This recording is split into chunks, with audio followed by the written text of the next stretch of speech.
There was no spark there. We had a lot of problems. I couldn't concentrate on the fight, which I really do attribute to my loss. But, mate, no excuses. Rossi was a better man on the day. I'm looking forward to this fight now. I've concentrated on this fight 100% and trained 100% for it. And I think you're going to see the old Sweet Waters back in the ring.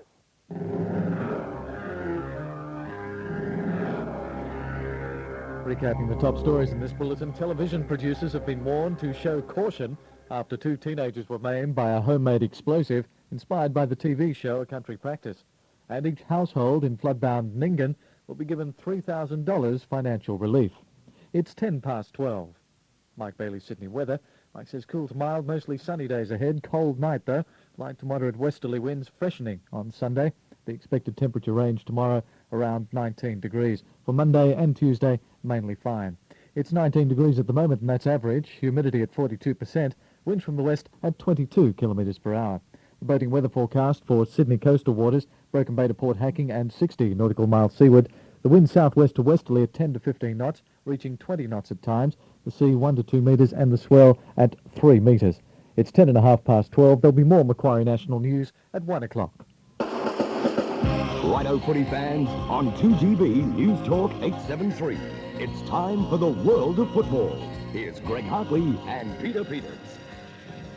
A very good afternoon and welcome to Leichhardt Oval, home of the Balmain Tigers, for the Round 7 Saturday match of the day between Balmain and Newcastle. I'm Peter Peters and welcome to World of Football on a delightful day in Sydney. The ground looking a picture, and this should be a heck of a game today. Balmain going for 5 in a row in the Winfield Cup against Newcastle, who have lost their last 2 games by big scores. And lots of changes to both sides. A very good afternoon, Greg Hartley, who'll document them for you. Yes, good afternoon, Peter, and there are a lot of changes this afternoon, and it is a beautiful day for rugby league, no doubt in the world about that. So we've got Marty Quecker into the fullback position, Peter, for the Newcastle side. Former New Zealand international. Yeah, and Steve Fulmer goes on to the wing. Tony Kep and Jeff Doyle will play in the centres with John Allenson, who is on the other wing. Sam Stewart has been brought up, and he replaces the injured... Paul Harrigan. That's right, Paul Harrigan, Peter. So they're the changes in that side. And, of course... Mark Glanville's out. David Boyd is at lock. And in the Balmain side, of course, Gary Jack back to fullback. Jimmy back. For Steve O'Brien, who's out of the wing. James Grant moves from the centre spot to the wing to make way for Brusher, going from fullback. Referee, Greg McCullum. So we've got a top-class referee for this game this afternoon. Should be a very good game. A very good afternoon to World of Football team member and Parramatta skipper Peter Sterling on a weekend that's already started with an upset. Well, yes, and it was a great win by the North side, thoroughly deserved. And really, if they'd have got beaten in last night's game, I think it would have been an injustice. So it just continues the trend of this current competition, and I think we'll have plenty more of those results, maybe a couple this weekend as well. Yeah, well, it certainly looks that way. It's an incredible competition so far. 269-0669, the open line number. Let's check the Winfield Cup changes for Round 7 from the Sun Herald. Alan Clarkson, good afternoon. Afternoon, Joel. Afternoon, everyone. How is it? Well, we've got a few important changes for you, my friend. Okay, well, we've gone through Balmain and Newcastle. Let's go big league order, and everyone that goes to the football should have their big league. Manly and Parramatta tomorrow. A couple of changes to Parramatta. The big league program, and from Sterlo's team, Michael Erickson and Craig Izzard are both out. Danny Krinkovic comes onto the wing for Erickson, and Gately is in the second row. Gately against his former club. That's right, that's right. Now, Penrith and Western Suburbs. Penrith Alexander, as we know, is out. Brad Fittler is fullback. Bradley is in the centre, and I've been assured that Fittler has told the club he will play tomorrow. Now, out of the Western Suburbs team, Steve Jackson was ruled out, and Brendan Tuta goes in there. From Illawarra and St George, at Wollongong tomorrow. Now, Rod Wishart and Brett Rodwell are given very little chance to play. So Dale Fritz is on standby. He's the number one choice to go in. If 2 are out, or Fritz will go into the centre if both are out, and David Riolo will come from the reserve bench in reserve grade to come into the team on the wing. In the St George team, John Fafita is the extra forward. He will come on at some stage in the second half. Now, Canberra and Souths. Chris O'Sullivan is out of the Canberra team. Laurie Daly, what a player. Laurie Daly has been moved to 5/8, and Mark Bell is in the centre. From the South Sydney team, Les Davidson is out. Now, Mario has been moved to prop, and Jim Sedaris is in the team at hooker. Canterbury is, as per big league program, Gold Coast have lost Ron Gibbs, and Brett Horsell that side. Cronulla and East. Now, Cronulla, they've both lost players, of course. Gavin Miller is out of the Cronulla team. Michael Porter has come into the side at hooker.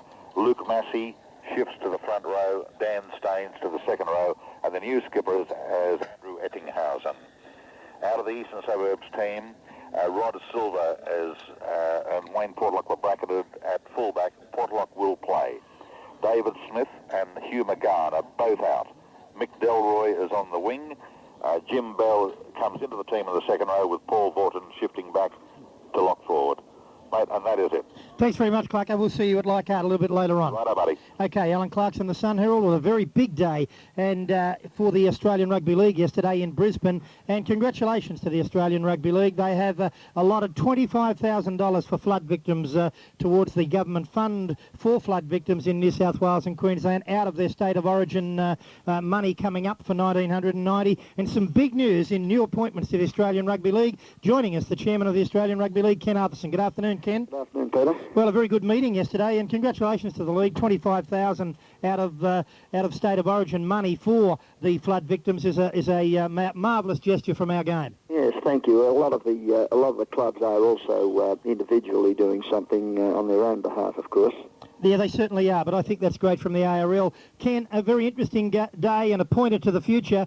The respective general managers of the Queensland and New South Wales Rugby League, John Quayle from New South Wales and Ross Livermore from Queensland, have been appointed to the Australian Rugby League, and that means the ARL board members have gone up by 2, and that's a pointer to the future of the Winfield Cup coming under the ARL banner.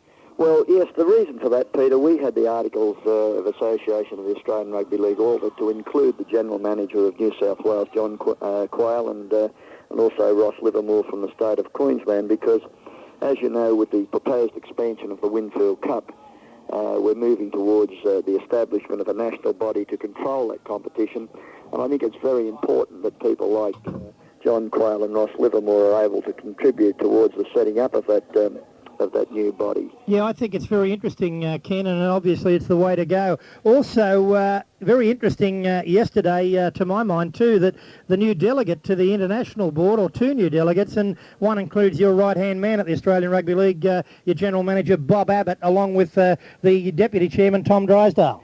Yes, well, we thought it was the professional way to go. Most countries that attend the international board meetings do have their chairman as one delegate, and of course the general manager of their league as the other, and we opted to do that on this occasion.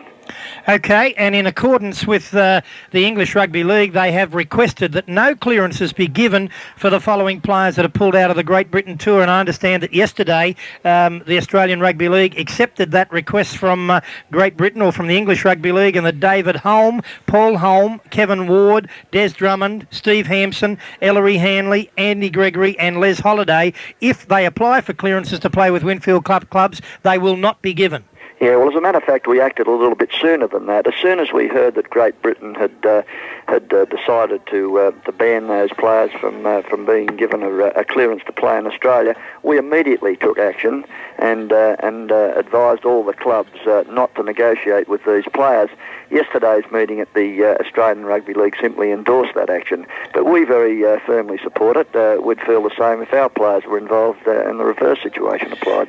Ken, you've also ratified the Kangaroo Tour for the Australians later this year. The first tour match against St Helens on October the 7th, a Sunday game, and that's celebrating the centenary of that great St Helens club, which will be a great start to the tour under their coach Bob Fulton. We're playing the 8 top teams, plus Cumbria, plus the 3 tests, and a game against second division team Sheffield Eagles, who are building a new stadium. So it looks a good tour, 13 matches in England. It's a good tour, yes, and the reason for that Sunday game, the first game on October the 7th against St Helens, that is the exact day of the founding of the great St Helens Club, and I think it's appropriate that we do play on that particular date. The reason for the game against the Sheffield Eagles is that that is an area which Great Britain are very keen to develop, and with the new stadium that's recently been built there, they felt that if we could play a match there, it would help a lot in the development of the game in that area. Ken, the third test at Headingley, set down for Headingley, if I recall, Headingley would only take about 20,000. Will that be enough if indeed it's going down to the third test at Zazida? I would have thought that maybe Elland Road would have a better capacity. Well, they were trying for Elland Road, and I was under the impression that Elland Road was going to be the venue for the third test. Apparently, they were unable to get it through the soccer authorities there. But this is the information. We've only received this by fax just prior to the meeting yesterday, as a matter of fact. Okay, and in-goal touch judges for the Winfield Cup. The ARL will now move, as it's been reported, for that July meeting. That's all gone through the official circles. Ken, would you anticipate realistically that we could have in-goal touch judges by the semi-finals for 1990? Oh, yes. I would imagine it'll just be a formality for the International Board to give us approval to do that, and if they do, we'll certainly have them introduced for the final series. Well, that'd be terrific. Anything else out of yesterday's meeting? Well, they were the main things that happened. The appointment of, I think the most important thing to come out of the meeting was the appointment of John Quayle and Ross Livermore, because apart from everyone knows my feelings about John Quayle, I think he's the best administrator in this state by far. And Ross Livermore also does a magnificent job for them in Queensland, and I just think that it's going to be great for the game overall to have the contribution of these two people. When can you foresee the ARL taking control of the Winfield Cup, and in effect the New South Wales Rugby League would it be disbanded? Oh, no, it would never be disbanded. I mean, all the states will operate simply in the way they're operating now. I would imagine that each state would operate under similar circumstances to what they do now, with a general manager of each state, and we would appoint a chief executive for the whole of Australia. I would think somebody of the calibre of John Quayle would be an ideal appointment for that position. I see. When can you see that happening, Ken? 1992 or 3? Well, it's already been decided by the New South Wales Rugby League Board that we won't have any further expansion until at least 1992, so I think we're looking probably at 2 or 3 years down the track. Okay, Ken, I know you're busy. Thanks very much for joining us on Peter. World of Football. It's a pleasure. Okay, Ken Arthurson, the chairman of the Australian Rugby League, and that's very interesting news. Peter Sterling, you've had a look at that itinerary for the Kangaroos. How do you see it? The 8 top sides plus Cumbria, the 3 tests. Well, I think it's a, as you said, a very good tour. St Helens a pretty tough test for them first up, which I think the side will appreciate. In '86 we played against Wigan, which was, it was a nice hit out for us. They played particularly well, and it probably set the trend for the rest of the tour and got the players' minds on the job. And I think that will be a similar case coming up against St Helens.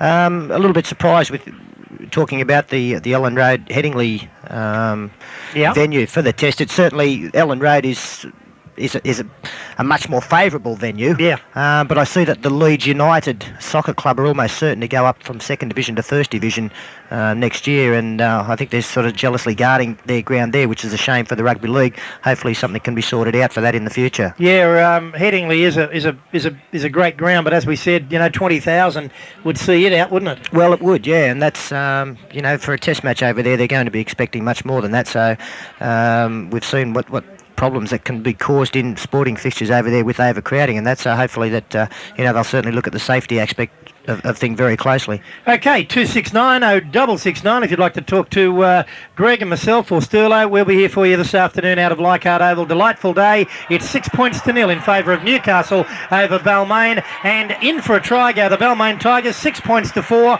Last night a stunning upset at Brisbane's Lang Park, the second successive defeat for the Brisbane Broncos, 14-12 to a very brave North Sydney side last night. Bernie Pramberg was there for 2GB's World of Football, and of course for the Brisbane Sun. Good afternoon, Bernie. Good afternoon, Peter. Well, Bernie, a shock result last night, a crowd of, 17,800, and they would have been stunned by that North Sydney defence last night. Yes, they really were, and I think they were just as stunned by the probably the inexplicable form of Brisbane in that first 30 minutes. The Brisbane forwards were really totally outplayed by North Sydney, and they didn't seem to have any answer. They weren't prepared to take the initiative and try and make some hard yardage, and I think that's where Brisbane looked very ordinary. 8-0, of course, they were down, and Wayne Bennett said after the game that he realised they were in big trouble after only 10 minutes, and that's the way the game panned out.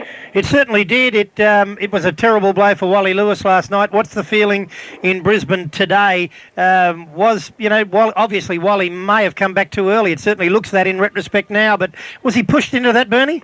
Well, there's a lot of publicity up here during the week. The chairman of the Queensland Selectors, Dud Beattie, had said that he wouldn't consider Lewis for State of Origin selection unless he had a game under his belt. Now, he did specify that there were 2 other selectors and he may be outvoted. And Arthur Beechin, of course, went the direct opposite. He said that as long as Lewis could stand up, he would have him in his maroon side. But I think there was pressure on Lewis to come back. There's been a lot of speculation as to the extent of the injury at the Broncos camp. Calvin Giles, the trainer, said that he thought he should have had another week. Wayne Bennett, I think, was very keen for Lewis to play. But I guess in the long term, Peter, Lewis was the man who did have the final say, and he elected to play. But as you say, obviously not anticipating the situation as it finished up. Well, what's happened in the wash-up? He looks certain now to be no hope for State of Origin. You'd have to say that, but I'm just wondering whether the selectors might pick him with the forlorn hope and super optimism that he may make some sort of miracle recovery. If they do that, they've obviously got to set a realistic deadline for Lewis. They can't have him hanging on and the team in disarray until a day or 2 before the game. But I think they might name him in the side, as they will, I think, Kerrod Walters. But both of those players must be rated rank outsiders to take their place on May the 9th. Bernie, Peter Sterling, I, like everybody else, was surprised to see Lewis make that decision, I suppose, if he wasn't 100% right. Certainly his injury was the main talking point, apart from, I suppose, the upset win by North. What about the injury to Tony Curry? That looked a very serious one, and have you got any further news on just how he is situated at the moment? Well, unfortunately, Peter, it's dreadful news for Tony Curry. The ruptured Achilles tendon, and it does appear as if Tony Curry will miss the season, and of course that would almost leave his Kangaroo Tour aspirations in tatters, and no one likes to see players injured, and no one likes to see great players hurt, and unfortunately for Tony Curry and the Broncos, it looks as if he's finished for 1990. Well, that's a body blow, and that was a freakish thing. He wasn't being tackled. He was simply rushing to get to dummy half. Yes, well, it was a couple of people went out and had a look at the ground afterwards. He was almost like a racehorse that had stepped into a hole, and there was certainly a divot taken out of the ground there, as you could clearly see on the television replays. But whether there was a hole there or whether Curry actually just twisted awkwardly and took the hole out of the turf, we'll never know. But, of course, it's history that Curry sustained that serious injury, and as I said, it's history for 90. Well, it certainly has taken the wind out of the sails for the State of Origin. Not having Lewis is a body blow to the entire series, particularly as Laurie Daly versus Lewis was being billed here, as a crowd puller, and I'm sure you wouldn't have got into the stadium, but Lewis is such a draw card that it does take a lot away from it, but he'll be fighting hard to get fit for that game. Let's give some credit to North Sydney. I thought they played magnificently last night. A terrible blunder just prior to half-time, and that gave Brisbane the chance to get back into the game. Certainly did, and I think certainly from a Queensland point of view, we shouldn't let all the gloom and doom in the Broncos camp and the Queensland camp detract from that North Sydney effort. It was a very gutsy performance. I thought their forwards looked terrific in the first half, Peter. As you say, Brisbane were lucky to get that Tony Curry try after the mix-up with Kerry Boosted in the in-goal area. But a couple of the players, young players, Billy Moore and David Fairley, particularly looked most impressive. Tony Ray, the ex-Queenslander, I know that he got a lot of satisfaction out of beating the Broncos. His family came down from Bundaberg, mum, dad, brothers and sisters, to watch him go around, and there would have been plenty of celebrating afterwards with Tony Ray. And their halves, Mark Soden and Jason Martin, looked very, very good. And I suppose that it augurs well for the future for North Sydney, only having 4 premiership points going into last night's game, but they're going to win a few more games, and it's like a breath of fresh air seeing all those new faces under the new coach Steve Martin with North Sydney. I guess just harking back to the Broncos, Peter, another disturbing factor is the form of Alan Langer. His pack were beaten last night. He was a halfback playing behind a beaten pack, but just when Alan Langer looked like he'd struck top form against Newcastle last week, they're really back to square one, and that's a lack of consistency is the problem for Bennett, and Bennett was a shattered man. I think he took that loss last night harder than any loss this season, and twice this year, the win over Parramatta, the win over Newcastle, Brisbane looked as if they turned the corner, looked as if they were ready to gain momentum and gain that consistency, but they haven't gone on with it, and that's a real worry. And what about the crowd support there? I mean, it was good again there last night, but realistically, Broncos have lost their last two games at home and should have been beaten in 3 in a row at home. Well, this is the situation which keeps, or the argument that keeps coming out of the Broncos management in reply to the controversy regarding the removal of Lewis as captain and not playing him at 5'8". They say, well, the public can't be all that angry because they keep turning up to watch us play. 22,800 on Easter Saturday in a game which was televised direct again last night on what was quite a cool night in Brisbane. We've suddenly found that winter's upon us the last couple of nights, but again direct television, and they've turned out almost 18,000 of them. The public most disappointed on Talkback Radio in Brisbane this morning. Numerous people being very, very critical of the Broncos. Certainly the harshest criticism we've experienced up here this year of the team, and more particularly of Coach Bennett. Bennett came in for a lot of flack on the sporting programs this morning. Also, good news for Queensland in that they've got a new member of the ARL in Ross Livermore appointed yesterday. Yes, well, I guess, Peter, that this is looking forward to the revamping of the administrative structure with a view to the expanded National League coming up in 1992, and, of course, that second Queensland side in 92 and 93. And that gives Queensland a real leg in because it's no secret that Ross Livermore, the current general manager of the Queensland Rugby League, is really one of the men right in the middle of this second Brisbane team. OK, Bernie, your points last night in the Mad Barries contest. Well, I gave 3 points to Billy Moore, the lock forward from North Sydney. I gave 2 points to Tony Ray, the hooker from North Sydney, and in a very badly beaten Brisbane side, despite that horrendous error when he failed to find touch with only a couple of minutes remaining, and Brisbane lost all chance of pulling the game out of the fire, I gave 1 to Dale Shearer. Yeah, he certainly is a class player. A great try from him last night. Thanks very much for that, Bernie. I understand you're going down to watch the Commonwealth title fight down at the Seagull Stadium. Yes, Troy Waters and the local Ronald Dew, the Queensland boy. Well, it looks a classic boxer versus fighter confrontation. Ronald Dew, a real journeyman, 65 professional contests against the class of Troy Waters, and hopefully before the day's out we'll be back with a report on that fight. Terrific. He's a tough boy, Ronald Dew, and Troy Waters won't get things his own way. Thanks, Bernie, for that. Thanks, Peter. Bernie Pramberg on 2GB's World of Football, 2690669, the open line number. Whether you're a single-digit handicap player or a ranked novice, Sharpie's Golf House will take care of all your golf requirements. Sharpie staff know what it's like to be a beginner, so don't be afraid to ask them any questions. Not only will Sharpies look after you with service, but they'll take care of you with the best prices too. For example, the special Pro Simon Black Knight golf clubs, 3 woods and 9 irons, usually priced at $595, are now just $399, and you can even trade in your old clubs. And here's another big saving, the American Slotline putter, normally $75, now great value at only $39. Shop in a relaxed, friendly atmosphere and save on golf clubs, accessories, shoes and clothing at Sharpie's Golf House, 220 Elizabeth Street, City, 473 Rocky Point Road, Sans Souci, and the Super News Store on the corner of Stony Creek and Forest Roads at Peakhurst. Pete, when you're in the middle of a tough job, you need a power tool, mate, that can go the distance, and a Makita power tool from Mitre 10 is the way to go. When you buy a Makita, you know that you're buying a product that will give you years of reliable service, and Mitre 10 are the leaders in service. Makita are the world leaders in power tool technology, especially with their cordless power tools and their range that includes everything from the electrical screwdrivers right through to the heavy-duty industrial grinders.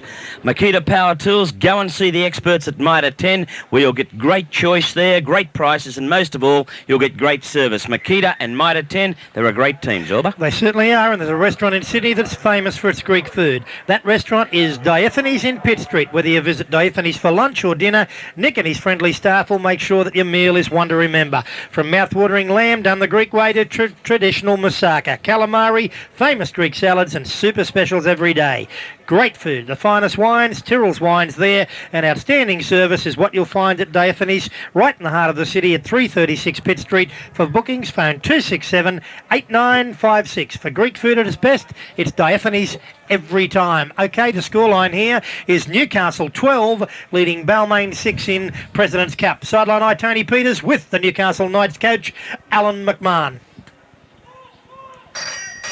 Happy Joe. Tugwell here. Have you seen that new NRMA TV commercial? Yes, I've seen it. Panic merchant. Yes. Happy Joe, NRMA's done this amazing TV commercial where this amazing UFO flies down. UFO? Oh, that's UFO, Miss Joey, and yes, I've seen it. Fly on NRMA's amazing TV commercial. What? I just thought... Don't say it! You might like a nice cup of tea. Oh, how nice. So I can come in and tell you about this amazing TV commercial I saw. Oh, staff! Never mention that NRMA TV commercial again. I know they paid an amazing 99.3% of the car insurance claims they received last year. So what? Who are you? Well, I came here to join Ostrich. To join? But I now consider it a close encounter of the worst kind. Oh, no. Last year, NRMA Insurance paid 99.3% of all car insurance claims we received. The ones we didn't pay, you wouldn't believe. Call us for a quote. It pays to belong.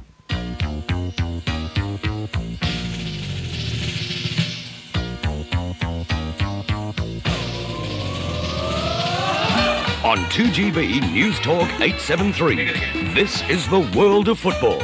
Now it's back to the boys. Welcome back to Leichhardt Oval. Still 12-6. Let's go to our sideline eye, Tony Peters, with the Newcastle Knights coach, Alan McMahon.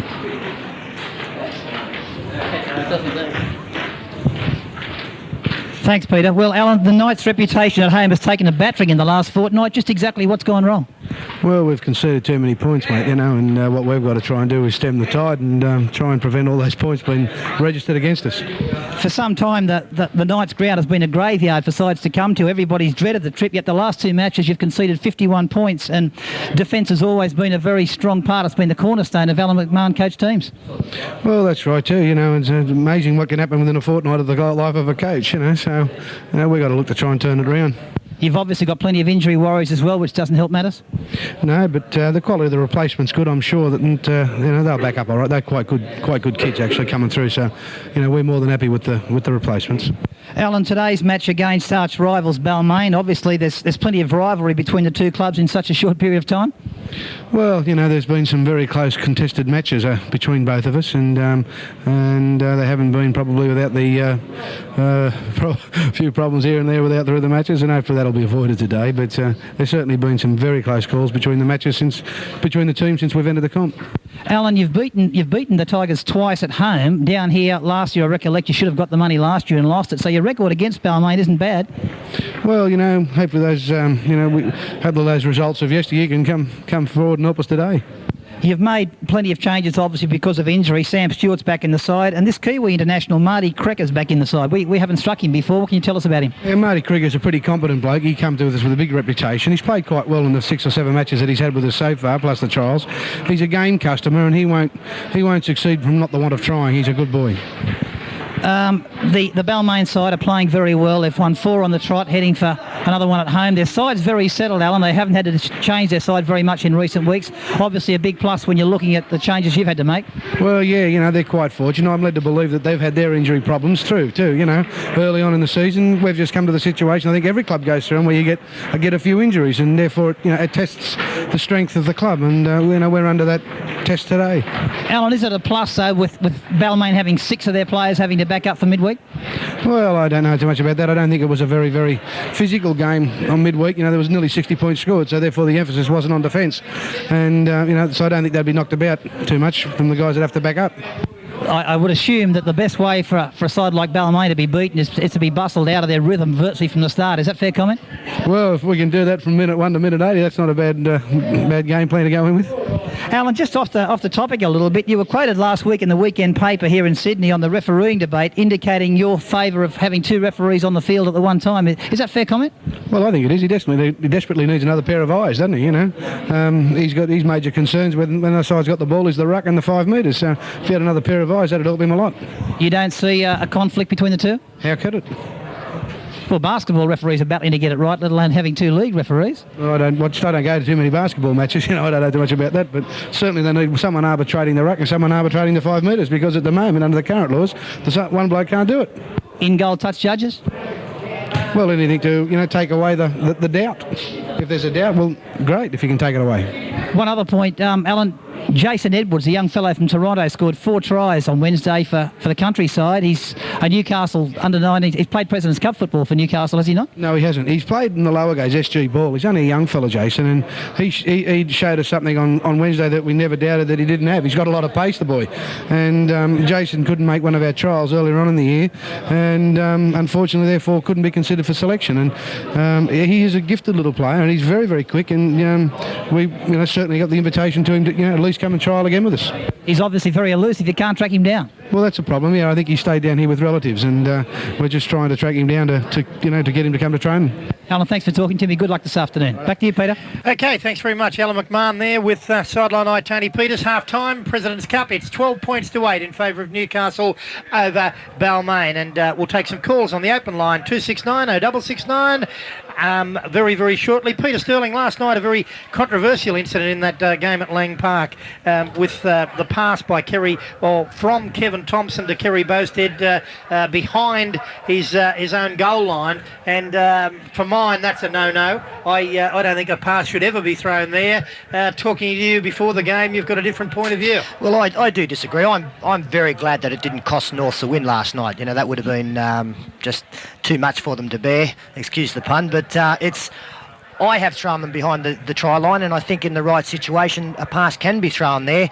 Last night, probably the reason that the pass shouldn't have been thrown was the time factor. Was the fact that there was only 30 seconds left on the clock, and in that situation they weren't going to do anything. But I think that if the time factor and the state of the game calls for a pass to be thrown, I think you have to have enough confidence in the blokes outside you. And if you have a look at the pass last night, there was nothing wrong with the pass. In fact, Bowie looked as though he'd sort of run a couple of yards before she actually popped out, and that's probably what you wouldn't expect from a seasoned international of Kerry Bosted's stature. So I think the time factor was a thing last night, but I've got no qualms about throwing them behind if they're not too dangerous. I've been watching you for a long time. I can't recall too many Peter Sterling passes in goal. Mate, I've thrown two. I suppose they do stick in your mind, but actually I threw one in a representative fixture in a City jersey, I think. So it's again, I think just the state of the game. And I can understand it if you're behind and you're desperate, but last night I couldn't understand it one bit. Well, no, that's I don't agree with last night's, but it was total but you don't think there should be a hard, fast rule? No, not at all, not at all. I think if you've been under pressure for 10 minutes and you're going to be kicking the ball back to them from underneath your post again and going to give you another 6 shots, and you can throw a ball that can get you 5-10 metres outside and give you a break at a very crucial stage of the game, I think the pass must be thrown. Okay. Well. Maybe there's about 5,000 junior coaches out there that all their teams are going to be throwing them in goal today. They're going to say, the kids are going to say, Sterlo said it's okay. Well, if you can throw it to a guy who isn't under more pressure than yourself, and mate, it's a simple pass and a simple catch, and that's what the game's all about. Holly? No, I disagree with Peter. But the circumstances would warrant it if you took it on. But it was sheer panic last night, as far as I was concerned, and they paid the penalty. I mean, they should have just forced the ball. Well, do you take that chance? That's the thing. Do you take that chance, Peter? Well, I think you have to have a look at the benefit. There was no benefit if they got out last night, as I said, because of the time factor. Yeah. But in different situations in a football game, I think that getting out of your in goal at times can be very crucial. Okay, well, let's take some calls on the open line. 269-0669, good afternoon. Hello? Yes, sir. Am I the first one on the game? Yes, you are. Good God, 2 weeks in a row. Good on you. Greg, listen, who's it going to be today, mate?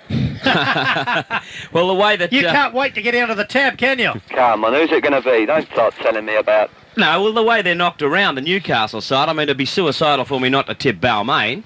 Well, you know what you're doing, didn't you? Yeah, well, they're at home and they've got a pretty good side. In Jack's back in the Don't worry side. about the side. You know what you're doing, didn't you? Yeah, Balmain. Well, can they win? They can win, and they can win easy today, I think. Well, they always do it tough against Newcastle. They're, 2-2 Newcastle and Balmain. Can we have this at 1:15? Hartley said they will win and will win easy. Balmain will win easy. Because you've tipped them? Yes. Now, have you picked a winner this season? No. I picked 1 out of 5 on a Saturday, son. 6. Do you remember? You can't even get 1 out of 6 right. He's tipped 1 out of 6. Do you think it can happen today, or are you going to go back the Knights? That 6 is a bad number for him, but... It certainly is. A 7 was worse. Listen, can I ask another question? Yeah. Sure. I want to ask a question on the rules, which a lot of people don't know about. They changed the rule a couple of years ago, where if a team in possession of the ball kicked on the early tackle count, and it went into touch, obviously, it's got to bounce, that the team had possession of the scrum. Is that correct? Yep. So why... Well, hang on a second. It depends on that was what within your own half. half. In your own territory, half. Yeah, in your own territory. Yeah. So why didn't teams just keep possession for the whole of the game?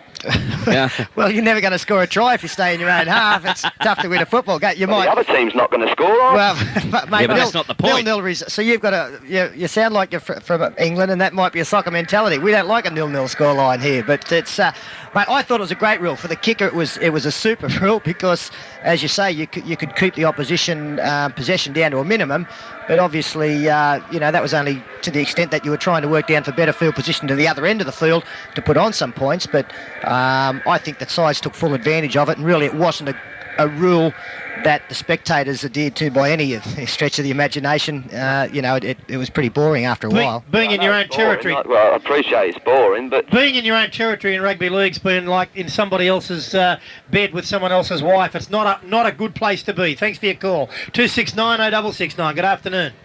Hello. Yeah. Peter, it's Peter from Manly speaking. Yes, mate. Yeah, good.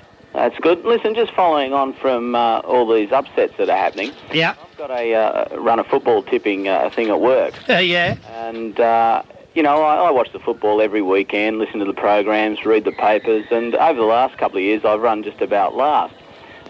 This year I'm much the same, running equal last. Now, You're listening to my tips. Well, no, actually I haven't, because I've tipped Newcastle to win today. Oh. Well, you've got one thing that most teams in this competition don't have. You are consistent. Yeah, that's very true. But what I want to know is why do some of the ladies, pick Norths and these sort of things and come up with wins each week? What's the secret in picking the winners each week? That's my simple question to you. Well, I'll tell you that the simple question is throw form out the window. Yeah, they're flukes. Because those sort of things can happen. And I think you've got to understand that the standard of the teams has come closer together in the last 2 years. I don't think there's any doubt about that. Now, on a given day, any side can beat any team in this competition. I mean, we've seen Canberra go down in consecutive weeks. We've seen, 40-point score lines turned around. We've seen a 60-point score line turned around by Eastern Suburbs to a 12-all draw, and they were unlucky not to win that game. So all I can say to you is that the standard of the teams is much closer than it was before, and there's not that great deal of difference between first and last. I mean, you've got last year's minor premiers in South Sydney who are coming equal last. You've got last year's Wooden Spooners in Illawarra who have won 4 out of 6. So, I think the standards come closer together. Peter, have you got a theory on it? There's no doubt about that. And I think that you'll find in this kind of competition, it won't necessarily be the team that has the most football ability in the side. I think it'll be a mixture of that plus whoever has the mental toughness and can, that's the thing. I believe that the game is 75% mental, 25% physical these days because the sides, physical dimensions, ability-wise, there's not much between them. It's whoever can be mentally tougher at 3 o'clock on Sunday is going to win the football game. Yes, well, that's what I thought the other week when I picked East to beat Canterbury after their hiding the week before. I nearly got it right, but... Well, you should have got it right. Yeah, they should have won that match. Yes, but unfortunately draws don't count now. Yeah, I think you get into trouble in those sort of things when you go for a lot of upsets, I mean, really, who did you tip last night? Well, I tipped Brisbane last night. Yeah, I don't think you had to, logically. Yeah, well, you always allow... Well, I think you always allow for at least one upset. The only trouble is I've been picking the wrong one each week. So I wish I could help you, but I'm going like a busted you-know-what as well. Thanks for your call. All right, then. See you later. 269-0669. Good afternoon. Peter. Yes. G'day, how are you? Good. I've got an offset down and bring out a state of origin side here. Yeah, we don't want to go right through these today, but go on. Well, my fullback will be Alexander. Yeah, if he's fit, he'll be there. Walford and Eddinghausen on the wing. Eddinghausen will be in the centre. Magora and Farah. Farah won't be in. Go on. Daly. Who? Yeah, Daly. you're right. Got that right. Ricky Stewart. Yeah, you got that right. Bradley Clyde. Yeah. Ian Robertson, Sirenen in the second row. No, Roberts is in the front row with Steve Roach and with Ben Elias. I'd have Roach and Lazarus as my... Yeah, but I'm just saying to you, the selectors are. All right, and Elias as hooker. Yeah. With Mackay, Gillespie, Lamb and Johns as reserves. They're not a bad side. Thanks for your call. 269-0669, the open line number. This season, the child of your choice can be playing a game with their first-grade rugby league heroes. Yep, it's true. We guarantee that any child aged between 6 and 11 can appear personally with their favourite first-grade rugby league team. It's not a competition, this. If you want it to happen, it can. Send a stamped self-addressed envelope to the greatest game of all, Post Office Box 785, Haymarket 2001. 785, Haymarket 2001. And all the necessary details will be sent to you. It's a fabulous idea. Greg and I are right behind it. So is radio station 2GB News Talk 873. That address again, Post Office Box 785K, Haymarket 2001. Yep, and if you thought that accommodation in the city was very costly, well, I can give you a couple of hotels where it's not going to be costly. Now, obviously, you've stayed at some of these Mickey Mouse, but you haven't stayed at the CB or the West End hotels. Now, all you pay at the CB is $25 for a single, $40 for a double, that's per night. And just across the road, you've got the West End, where every room is air-conditioned with private bathroom, shower, all the facilities that you get in one of these big five-star pubs for only $80 a double or $70 a single. The CB and West End hotels are perfect for families and visitors from the country and interstate, and they're spotlessly clean, close to transport to all the fabulous attractions in our beautiful harbour city. For the best value accommodation in Sydney, you stay at the CB and the West End hotels. They're at 412 Pitt Street. That's the CB and the West End across the road at 417 Pitt Street in the beautiful city. Okay, Newcastle 12, lead Balmain 8. Beautiful day at Leichhardt this afternoon. The ground in excellent condition. Should be a good game of football today. 269-0669, the open line number, as Balmain score a try and level it up at 12 all with a kick to come. No, he's ruled he hasn't grounded it. He's ruled that he hasn't grounded it. Well, certainly appeared to me as though he did, but the referee in a better spot than me. 269-0669. Good afternoon. Hello. Hello? Yes, sir. All right. I'd just like to ask you a question. I'm going to England in November. Yeah. On a working holiday, and I was just wondering, is there any way I can get tickets to go and see one of the test matches? Well, you can't get them here in Australia. You have to go there, and you'll have no problems going to the English Rugby League in, I think it's Chapel Road at... Yes, it is. Yeah, Chapel at Road. Headingley. On the way out to the ground. Chapel Road there Yep. in Leeds. Chapel Road. Yeah, and the English Rugby League offices, and you can buy a ticket there, no worries at all. Oh, that's great. What test do you think you'll be there for? Well, I'm going the 1st of November. Right, so you'll miss the first test. Yeah. Right, and you'll be there for the second test. I just want to know so I know whether to take my flag or not. Take your flag? Aussie flag. Oh, yeah, well, you'll be able to buy one there. Right. Okay? Right, Righto, mate. Thanks very much for your call. 269-0669. Good afternoon. Afternoon. Yes, sir. Lionel from Bondi. Yes, sir. What can we do for you? To ask Peter Sterling, you think it's time for either the referee or the linesman to put the ball in the scrum? Good question. No, mate, my belief at the moment is that referees have too much to do now. I wouldn't give them the burden of throwing the ball in the scrum, but that's an area that I've heard a fair bit of criticism about the fact that the hookers are being phased out of the game and the ball doesn't go in the scrum. That's right. We are seeing a flowing game because of it. I don't know if the rules should be changed or not, but I don't know if the answer is the referee or the touch judge putting the ball in. I can't see the problem. We saw a great game of football on Anzac Day. We're seeing outstanding football, and people want to keep changing the rules. What's wrong with the game as it is now, sir? Well, it's, you just don't see that the hookers don't get it. Oh, who cares about the slow old hookers in the game? Who really cares? The slow old hookers care. Yeah, that's right. Front row forward. Yeah, but of course they're always going to have their place in the game. But I mean, if you're a good enough hooker, and we did see some scrum wins against the feed. We saw one the other day in the City Country game, and the City Origin side scored a try from it. So, I mean, we're seeing scrum wins against the feed, right. And the good hookers are still very much in the game. I mean, Ben Elias is going to be captain of New South Wales, so the hookers are still, if you're good enough, you're still getting the go. But, I mean, we saw 10 tries the other day.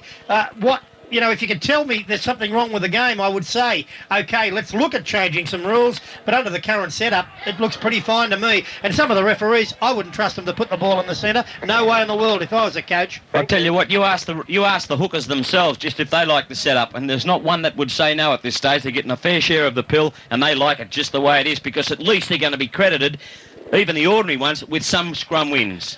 Okay, thanks very much for your call. 269-0669. We'll take a break on 2GB's World of Football and be back with more calls. Okay, Mr. Harris, as your driving instructor, we've been stuck behind this car long enough. When it's safe, I'd like you to overtake. But it's a Magna. Yeah, but the 2.4-litre engine in our Nissan Pintara actually has more power. It has? It has. Now, the road's clear, so check your mirror. Mm-hmm. Signal. Yeah. And overtake the Magna. Okay. Good. Wow. Well, what a horrible look on his face. He bought the thing. So how'd I do? Very well, and very safely. That's the advantage of Pintara power. But now I'm stuck behind a Camry. Yeah, well, again, Pintara has more power, so... Signal and overtake? No, signal and hang a left. We'll practice some turns and pass the Camry after lunch. It's an Nissan, that's my car. Panthers, world of entertainment. Look, our family just cable water skied for the first time ever. My kids just love the giant water slides. Windsurfing, tennis, golf, all right next to the largest licensed club in Australia.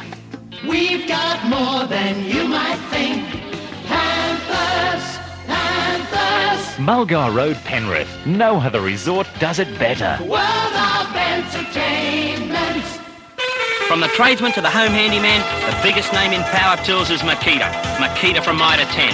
Mitre 10 have over 500 stores throughout Australia, and Makita have the power tools to make any job easier. Makita are constantly developing new and better products and are the world leaders in cordless power tool technology. When you combine this with Australia's largest hardware chain, Mitre 10, you know you're on a winner. The biggest in power and the best in service, Makita and Mitre 10, now that's a great team. What makes New South Wales fast bowler Michael Whitney feel good? Bowling Viv Richards, second ball, that makes me feel great. I feel good. Wow! Fielding in front of the hill at the SCG. Now that is a great feeling. But I'll tell you what feels really good. Having a Tooheys draft, a cold one, straight after the game. Tooheys draft. Real taste, real beer. That feels good. I've been on the age pension for 5 years now, and I've just found out that for all those years I've been paying too much for house and contents insurance. I phoned Australian Pensioners Insurance for a quote. Do you know what? I can insure with them for much less than I've been paying, and with no excess on claims. That's something I think everyone on the age pension should know about. To find out more about Australian Pensioners Insurance, phone 247 4183, underwritten by Australian Alliance Insurance. This is the world of football on 2GB News Talk 873. Here's Peter Peters. Welcome back to Leichhardt Oval, President's Cup, 12 points to 8 in favour of Newcastle over Balmain. A very good game here. Beautiful day at Leichhardt, and the ground in, as I said earlier, excellent condition. I mentioned earlier Mark Glanville was out of the Newcastle side. That was a mistake by me. He is playing lock forward today. The Newcastle pack is Glanville lock, Sam Stewart, and also David Boyd in the second row, Peter Johnston, Scott Carter, and Mark Sargent. So that's the Newcastle pack this afternoon, and should be a great game of football. Wayne Pearce on the bench for Balmain. Gary Jack's gone into the side, and Junior's already here, and it'll be tremendous for Balmain to get him back on the field. And they're starting to get their team back on the field. Sideline eye, Tony Peters has got some news downstairs. Tony. Cross down briefly. Yes, just a bit of unusual news, Peter. The Newcastle Knights won't be arriving at the ground until after 2 o'clock this afternoon. They're having a training session without their coach. Alan McMahon has already arrived at the ground, as we've already spoken to him. Apollo and Rodeo, the most powerful commercial vehicle in its class. All backed by exceptional service and spare parts. Auto Village Holden, the biggest used car Holden dealer in Sydney, and your key to quality. They're the winning team at 266 Hume Highway, Cabramatta. What makes world champion surfer Barton Lynch feel good? Nothing's better than being out in the surf and watching the sunrise with your mates. You know, sitting out there, getting that perfect set wave, that's a feeling you can't replace that one. Surfing a 20-foot swell and surviving, that feels great. I'll tell you what feels really good. That's an ice-cold Tooheys after a hard day surfing. Nothing beats it. Tooheys Draft. Real taste, real beer. 2GB's World of Football, radio's premier rugby league team. I've been researching the facts, and the clinical tests prove there isn't a pain reliever more gentle to the stomach than Panadol. Panadol from Winthrop has pure paracetamol, so Panadol provides effective relief from headache, pain and fever, and you know you can trust it, in tablet, capsule and liquid form for children. But remember, always use Panadol only as directed.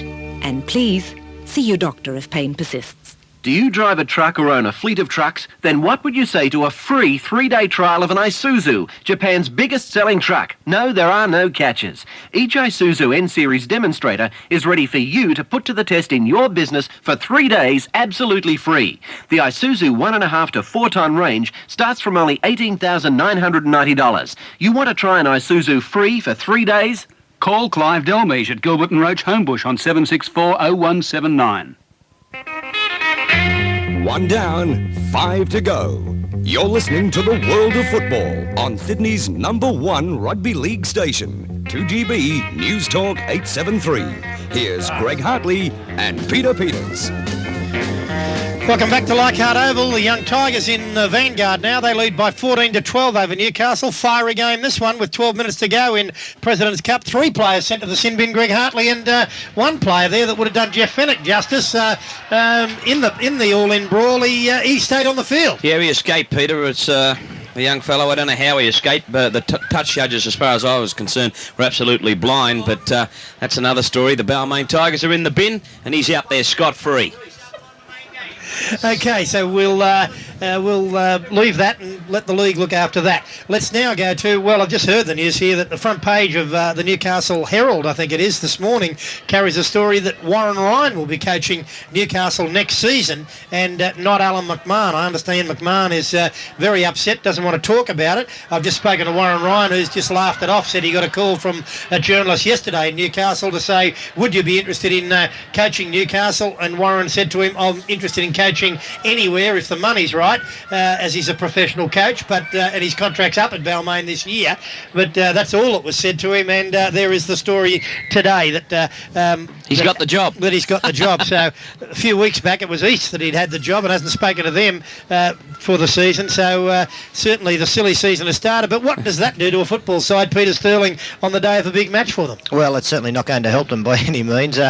But then again, I suppose looking at the other side of the coin, I'm sure that Alan McMahon hasn't brought it up, and the players will have just, worried about their own preparation. I don't think it'll come into play too much for them, but it's very unfortunate at this stage of the season for a coach and a club to read those kind of stories. Yeah, it certainly must be a little bit upsetting to a team, and they're out training by themselves for this game while the coach is here looking at the President's Cup game. So that's a different mode of preparation being used by Alan McMahon today. And I suppose when you've got players in the side, the calibre of Sammy Stewart and Michael Hagan and players like that, Tony Kemp, that really the day of a match you don't need to do too much with them anyway, do you? Well, if your preparation is something that you're worried about this morning, you've left it too late. That starts on Monday and goes through the week, and really anything that you're learning today, it's too late. So, I think they'll just have a good get-together on the way to the match. They'll have a light run and really just talk about the things that they've got to be good at, and I suppose first and foremost that'll be their defence after the last couple of weeks. So I'm sure that's an area we'll see improved in the Newcastle side today. Peter, being a journo, I mean, when you think about that story, that bloke's got a lot to answer for now with that front page story up there. I mean, he hasn't checked out his facts. Greg, it's called kite flying. Yeah, I know, mate. I know what it's called. 1 out of 10 comes off and you're a genius. But I mean, and the other 9 people forget about it. I mean, the people up there that would support the side, apart from the damage it's already done to the football team's preparation, even despite what Peter said, it must have an effect. But the people up there, and some people are gullible, Peter, and a lot of them after that story, and if that bloke's got any credibility in Newcastle, we're thinking that one Ryan will be going up there. That's not on. Well, it's been going on from the year dot, and it won't ever stop. I mean, the Eastern Suburbs... Would you do it? I wouldn't do it, but the Eastern Suburbs players not so long ago stopped training and asked Russell Fairfax, was he being replaced by Warren Ryan? And Warren Ryan's just talking to me in the box next door, and he said, what about my blokes? And it's true too. It must upset the Balmain blokes, even though I don't think they get a copy of the Newcastle Herald. I'll tell you what. But it certainly would be upsetting too. And I suppose it's up to the people that run the newspapers to get people in charge doing their sports that know it. It's as simple as that. I mean, his editor, or whoever's in charge of that newspaper, and I believe it is a very good newspaper, they ought to sort that bloke right out. Okay, well, maybe they will. Anyway, I brought it up just because I was just told about it a few moments ago by some Newcastle people here, and they say that it has upset the side greatly. 269-0669, let's take some calls. Good afternoon. Yes, I wanted President Cup and reserve grade. Yes? You fellas know what the score is, but I wonder if it's possible for friends and relations and parents to know if their boys scored, don't they? Well, sir, we're certainly not going to go into that. I mean, President's Cup and reserve grade, we keep giving constant scores, and I don't think that... we're here to satisfy the majority, and whilst... whenever it happens that we see a player that we know very well that scored, we'll give it over. But I mean, if say tomorrow, where there are there are 6 games going on at the one time. If we were crossing to each of those grounds for reserve grade scorers and President's Cup scorers, we'd never get anything in. I only mean the game you chaps broadcast. Yeah, well, we've never had any requests for it before, but we're here to satisfy you, the public, and if we get enough requests for it, we'll do it. How's that? Is that fair enough? Just one thing more. Yep. Who on TV gives this bloody man the match? Yeah, it's a selection of people, sir. Lock didn't win it last night. Well, I'll eat my hat. Who? The young man that played Lock. Billy Moore. Billy Moore. Yeah. Well, he got our 2GB award. Oh, did he? Yeah. Oh, okie doke. Okay, thanks very much for your call. 269-0669, the open line number. Good afternoon. Hello. Yes, sir. Just 2 things. First of all, Greg Hartley. Yeah. To be fair to all teams, can you not pick a Saturday team? I beg your pardon? To be fair to all teams, can you not pick a Saturday? I would like to bypass Saturday, but unfortunately the paper that I write for, they won't allow me. So I've got to pick a Saturday side, mate. Please pick Balmain there today. Well, I have. Oh, good. Okay. So you're safe now. Well, who you are doing tomorrow? What call is tomorrow? Manly and Parramatta. Manly and Parramatta. Why didn't you choose the Illawarra St George game? Because we think Manly Parramatta is a better game. And so did the other radio stations, unfortunately. So we're all right because it is the best game of the round. Yeah, but if you look at points... Yeah, but you look... But you don't look at points. I mean, we're in the business of satisfying. I'll tell you what I'll do tomorrow. I think that game at Illawarra is a good game between St George and Illawarra. But really, when you look at it tomorrow, the crowd at Brookvale Oval probably won't be as big as the one at Illawarra. They'll get a record crowd tomorrow. But St George are on 6 points, and so are Manly and Parramatta, and Illawarra on 8. For mine, Illawarra haven't done enough yet to get a match of the day on this radio station yet. They certainly look as though they will in the near future, but we'll be at Parramatta and Manly tomorrow simply because that's the biggest listening audience for our radio station, and that's what we're after. Okay, thank you, Ben. Thanks for your call. 269-0669. Good afternoon. G'day, Peter. John Smale. How are you? G'day, Johnny. How are you, mate? Gregory and Peter Sterling, I believe. Yes, Sterling's here with us. Good afternoon. On your Sterling. Listen, 2 things I wanted to bring to your attention. First of all, I almost contacted you, as you're aware, about the North halves who were in the Parramatta game, which Peter Sterling will recall were outstanding. Again, they showed that yesterday. And the Metropolitan Cup I went out to watch last week. Yeah. I saw the Hills District open up against the Bert Bass coached Mounties. Yeah. And they opened up with a win on both scores in both the A and the A reserves. So excellent result there, and that Metropolitan Cup certainly outstanding, Stella. Yes, it is, and I suppose a lot of the credit must go to Ray Warren for the work and the expertise that he's put behind that. Really, it's an avenue that a lot of players have turned to, and I think it will be successful. And yes, I was very thankful to see the Hills come up with a win. I'm a Hills boy myself, or live up in that area, and to come up and beat a side like Mounties, who have plenty of great experience. That's a good way to start the season for them. I think they're in for 2 today. It's also against West, Sterlo and Gregory. Those North halves, they're outstanding. I think Sterlo will tell you that when Parramatta played them, they really put in good games there, both in the first grade and the reserve grade. Yeah, they're good players, and I think that North Sydney are going to get a lot of value out of those 2 young fellows for many, many years to come. Smalesy, of course, people listening to the show would know that, of course, you're in charge of family boats out there at Seven Hills. You've got a tremendous auction on next weekend. Yeah, we've got a big one on next weekend. I'll be putting all the stock up from the Seven Hills Yard and Borkham Hills Yard. Yeah. So, I expect that there'll be a terrific buy there for a lot of people, and the incoming calls have been enormous, so it's going to be something to really look forward to. It's a once-only occasion. Johnny, you've got 100 boats, which include all the signature range. You've got the Savage aluminiums, the car toppers, Zodiac inflatables, anything that'll go on the water you've got out there, including those the engines, the Jonos, all that. Yeah, we got engines. That's right, Matt. Engines. The Cowboys. We've got Mercury. We got them too. The whole lot. Yeah. Yeah, it should be a good weekend starting, 11 a.m. tomorrow week. The auction starts, and it's available to be viewed on the Friday or the Saturday before. Terrific. Good luck with it, Johnny, and thanks for your support with us here on 2GB. It's a pleasure. Okay, Johnny Smales from Family Boats, and if you're in the market for a boats, they're the place to go, aren't they, Holly? I know that you've had a long association with Johnny, and Family Boats are the people to go and see, particularly for those Haynes signature boats. Yes, mate. Well, that's one of the one of the boats, obviously, that we're giving away. It's a signature boat, absolutely fantastic, with a 90 Jono on the back of it. But he's just got so many boats out there. His yard looks a picture, Peter, and it's going to be a great sale, that auction. Fair dinkum. Okay, well, a very great moment for us on 2GB's World of Football now. We've all been saying our prayers, and they've been answered for Danny Shepherd, the Eastern Suburbs forward, who went through such a traumatic time in recent weeks. And, well, his wife's been by his bedside, and his teammates and everybody in sport around Australia have sent messages to Danny. And yesterday he went home. He went out of hospital yesterday, and he's on the line now, a little bit raspy, but we'll put up with that. And we just wanted to say g'day, Danny, and well, welcome home, mate. Fantastic to have you at home again. Yeah, it's great to be home, mate.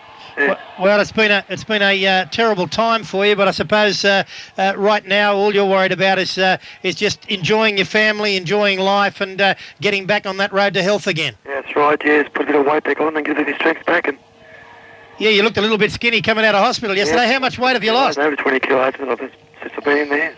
Over 20? Yeah. Well, it must be terrific just to get home and have your kids on your lap again and just the normal things in life. Yeah, it's really great. Yeah, be back with the family. Danny, a lot of support from right around the country for you. Oh, it's been amazing, yeah. The support cards and letters and things that come in.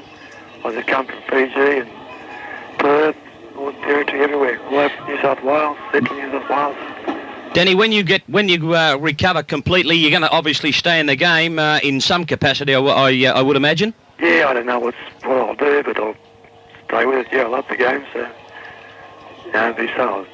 Danny, I mentioned when you were in hospital, and Peter Sterling's with us, and I think Gavin Miller was with us on that particular day, and I said that every footballer, no matter what grade he's playing, and you're a country boy, and even when you played in the country, I dare say you would have said a little prayer before you went on. Most players do. I mean, you walk that fine line, don't you? But, I mean, all of us that have played the game wouldn't swap the memories for anything. And you know when you take the football field that, well, something could be just around the corner, don't you? Oh, yeah, there's no something going to happen, but not as bad as what happened to me, so I think you don't expect maybe a broken bone or something like that. But that's right.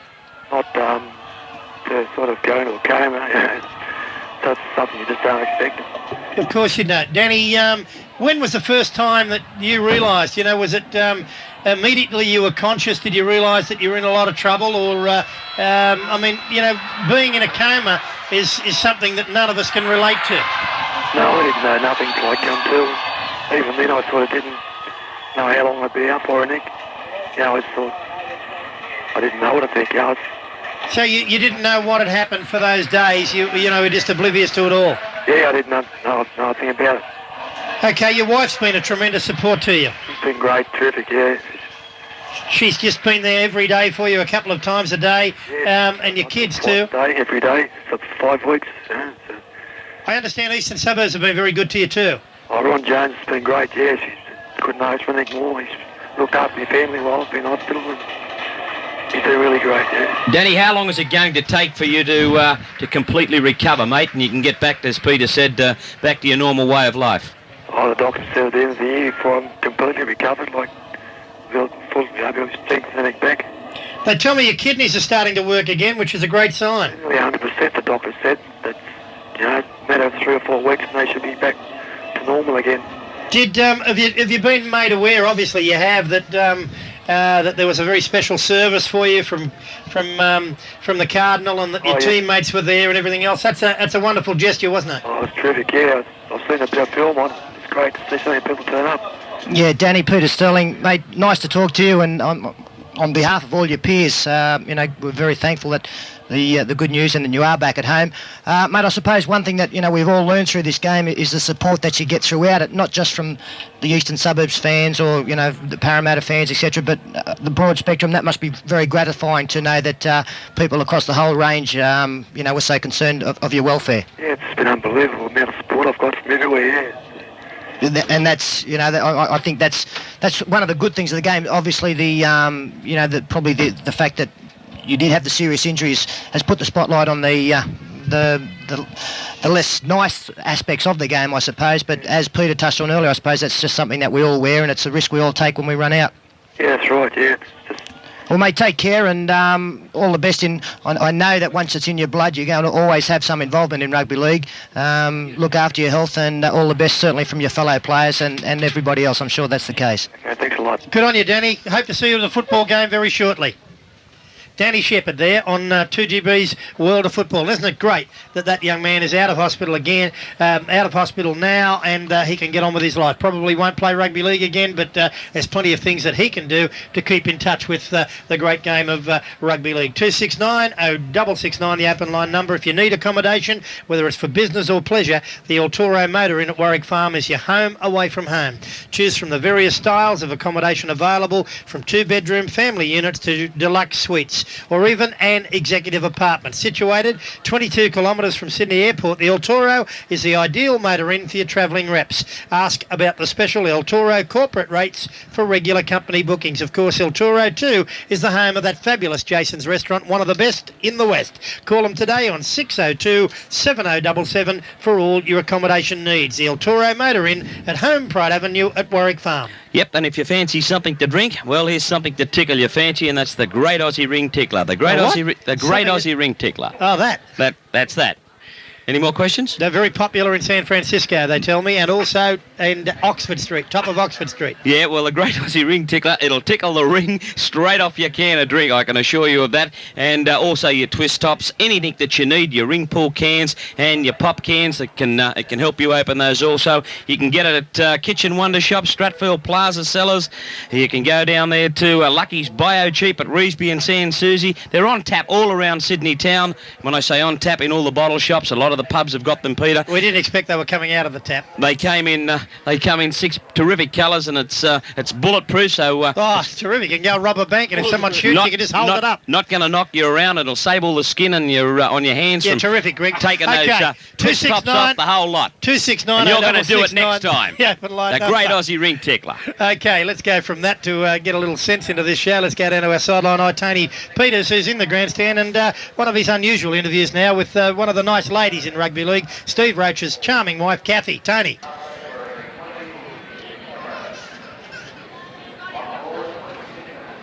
Thanks, Peter. Well, Kathy, arguably you're married to the toughest guy on the rugby league field at the moment. What's he like off the field?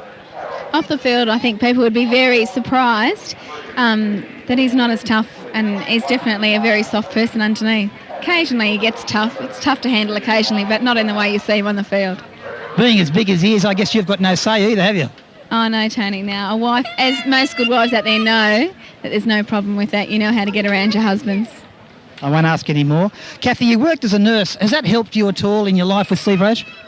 Yeah, it has helped a lot. Stephen had a very bad knee reconstruction in 1987, and luckily I was having the nursing experience was good. You knew how to handle him, and also there's lots of little minor injuries that they have physio on at the physiotherapist, and when they come home, well, then you can do extra work on it. It helps them get back on the field or stay on the field, not have a week off. When you see him involved in flare-ups, which is pretty often, how do you react when you're sitting up in the grandstand and the people are booing Steve Roach?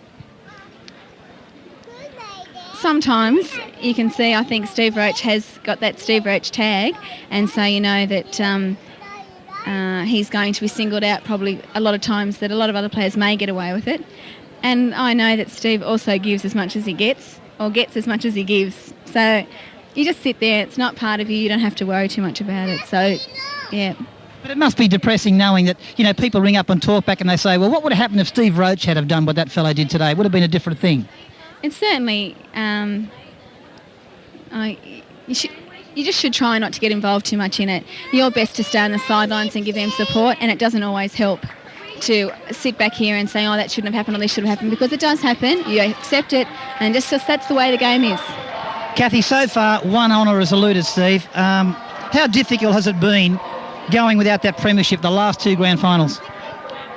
Last year was very hard. The year before, and due to this Steve Roach enigma, as we might say, we weren't in the country, which, reflecting back on it, I'm glad we weren't, because we were tucked up in Warrington in a very cold morning listening to it live, thanks to 2GB. And it was very hard to cope with at first and really disappointing. But being so far removed from it, it was almost a good thing. It was easy to get over. Until we got back, then it was very disappointing again. Last year, it was really disappointing last year, and but this is another year. I've got to ask you, it's a horrible question to ask, but I guess you'd all be gap cases if it happens a third time. Don't come near the Roach House for a long time if it happens again. Kathy, Steve has 1 year to go on his contract, and then apparently at the end of that, it looks like it's time to hang up the boots. Will you be glad? Oh, Tony, no, never be glad to see him finish, if he does finish. Football, besides Stephen having done so much and achieved so much, has given me the most, well, it's a great life. I really enjoy it. My friends are fantastic, and it's all because we've had football. We've travelled the world. Well, we've been to England and lived there and travelled a bit. And it'll be really sad to see him hang up the football boots because it's part of Stephen, and I don't know how Stephen is going to handle actually hanging those boots up. We believe now he's started looking to his future in the media already. He's a star on Channel 7 and he's working at Sky Channel, so he's obviously made his plans for the future, hasn't he? I think he'd like to think he would like that would be included in his future. But because he does love rugby league so much, it's something that he feels fairly comfortable and confident in speaking about. And it's nice to know people like to hear your opinions about something. So I think he would like to think that is a possibility for the future if they would want him, if it's wanted. Has he got the looks to be a television star? Well, I married him, Tony, so I think he's obviously good looking, but I don't know. Listen, football's been good for Steve Roach, as we've said, but what about you as far as rugby league goes? Obviously, you must really love the game to go through all this. I've been lucky. I think it's... I was lucky. I was brought up in a family of boys who all played football, and my parents all loved football, but they always encouraged us in sport in some way. I was always encouraged in sport as well, and the support that I had from them just makes it easier to really love it. And also, I do love the football. I mean, if there's a game on telly, we'll sit and watch it, and we always try and get here for the 23s because I like, if you can with the kids, to sit and watch it. That does make it much easier because then you can understand what they're talking about on and off the field, and also too, you're not bored. It would be the most boring life sitting at home 5 nights a week thinking, what are they doing or why are they doing it? You know, because of what's needed in a game, the training that goes on. Are you his biggest critic?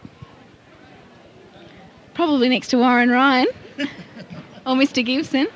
I guess I wouldn't say that I'm biased and only one-eyed Steve Roach fan. I am his wife and I do support him, but I know that he does things wrong, and yes, I guess I'm one of his biggest critics.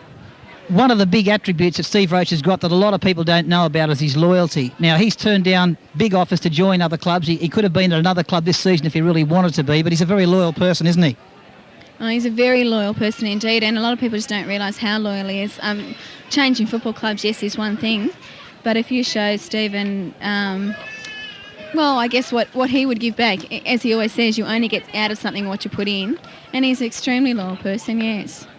Kathy, the nickname Blocker. Now, I've got to ask, where does it come from?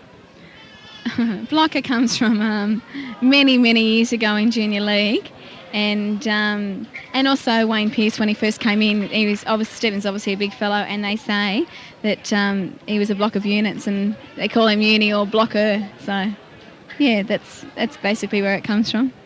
Okay, now I believe there's a cheerio call that you want to make this afternoon. My parents are both fairly sick at home with that awful flu at home in bed, and I know they'd be listening. So just hello, Mum and Dad, and hurry up and get better. Thanks for talking to me. Peter, just before I cross back to you, the Balmain players are now in a team meeting. I think we're set for a very rugged contest this afternoon. Yeah, I know we are, Tony. I feel sure. Great interview too with one of the nice ladies that Greg and I have come to know very well. Kathy Roach was on our tour of... She came to, I think it was Ireland with us, Greg, on the last Kangaroo Tour. It was Ireland. It's great. I think the players need to have the support, and I'm also thrilled that we're being able to bring you a couple of them in recent weeks. We had Jeff Gerard's wife on recently, and I think she got 10 out of 10, and I know Kathy Roach did then too. And Peter Sterling, it's always great to have your lady supporting you when you're playing this game, because there's so much time involved, and you need the support when you go through that front door every night. Oh, very much so. You know, I think that if you're happy at home and in your, that kind of environment, that comes through in your football. And really the time is the thing. You're away from home so much, and if that was a problem area and there was friction there, then I think your career would struggle. I know that I know Kathy Roach very well, and she's she talked about the support, and I know Block certainly got that. I'm very fortunate in that position, and I think if you're going to be successful in sport in general, you've probably got to have that kind of relationship. So good luck to all the guys, because you'd certainly need it. Yeah, you certainly do. 2690669, the open line number. Scoreline here, 0-0 in reserve grade. The President's Cup was won 14-12 by Balmain over Newcastle. We'll take a break and come back with more calls. At last, Tugwell, a phone box. Oh, some guy's using it. Oh, you'll understand. Sir, I must commandeer this phone. Medical emergency. Hold on a sec, Aussie assistant. I've just had my car stolen, mate. What's wrong with you? It's rather indelicate. Well, relax, would you? Sorry, Aussie assist, Aye, MRMA Aussie assist? Yeah, shh. Right, you'll also tee up accommodation for me? Terrific. Now, what's wrong with you, mate? Well, he was trying to pressure... From Vince? Yeah, a farmer to sign with us when... I backed into a pitchfork. Well, with NRMA Aussie Assist, you'd get... Yeah, get help with a toll-free phone call. But I am not an NRMA policyholder. Then when you get your rear end looked at, pal, get your head examined too. When you're travelling in Australia and you're over 100 kilometres from home, now there's help if something goes wrong. Say you need medical assistance or your car or cash is stolen. Aussie Assist can help. It's automatic cover when your car's fully insured with NRMA. Remember, it pays to belong. I'm an ordinary car. When I first drove off the lot, I had plenty of pep, but after a while my fuel injectors and spark plugs got dirtier and I got sluggish, and then I stalled and ran on and on and on, and then I wouldn't stop. Win Spitfire Plus in the new red bottle has 50% more active ingredients, so your car will run cleaner, leaner and longer. New Spitfire Plus. If it wins, it works. I feel like a new car. This is the one, the only, the original World of Football. Only on 2GB. What makes New South Wales fast bowler Michael Whitney feel good? Bowling Viv Richards, second ball, that makes me feel great. I feel good. Wow! Fielding in front of the hill at the SCG. Now that is a great feeling. But I'll tell you what feels really good. Having a Tooheys draft, a cold one, straight after the game. Tooheys draft. Real taste, real beer. That feels good. OK, men, it's about the Blue Ribbon twin-element electric hot water systems you've been installing. You're not to call it Big Blue. You're joking! It's just a nickname. Look, Anderson, this isn't one of your stupid mates. This is the Blue Ribbon. It's off-peak night and day, and that means cheaper, continuous hot water. It deserves better than Big Blue. It could have been worse. We could have called it Kevin. I mean, imagine advertising at Kevin. At least you can call it Big Blue in the commercials. Never. Big Blue, it'll get you into a lot of hot water. Just call the Sydney County Council on 269-2255. Ask for Kevin. Being out of the office needn't mean you're out of touch with your business, thanks to the Delegate cellular phone from Mitsubishi Electric. The sleek, light Delegate will travel with you everywhere as a convenient portable, a hands-free car phone, or both. The constant refining and updating of communications technology by Mitsubishi Electric is reflected in the Delegate, which combines the special features you expect in a compact cellular phone. When you're on the move, make the move to excellence. Mitsubishi Electric. On 2GB, News Talk 873. This is the world of football. Here's Zorba. Welcome back to Leichhardt Oval, 0-0 in reserve grade. 2GB's World of Football this afternoon. Peter Peters, Greg Hartley, Peter Sterling to take your calls on 269-0669. And during that interview with Kathy Roach, Tony Peters was there. Our technician Matt Hyde found out the pitfalls of young babies. Matt minded young Blocker's young son Daniel, and of course baby went wee-wees on Matt and sprayed him with a golden shower. So Matt's not feeling too well. He's gone for a change of clothes. And I thought it was very interesting. I hope he has, because if he's not staying in this box, he'll be pretty Ocky Benelli about 4:30, I'm here to tell you. Certainly will be. 269-0669, the open line number. Let's take some calls. Good afternoon. Hi, how are you, Peter? Yes, sir.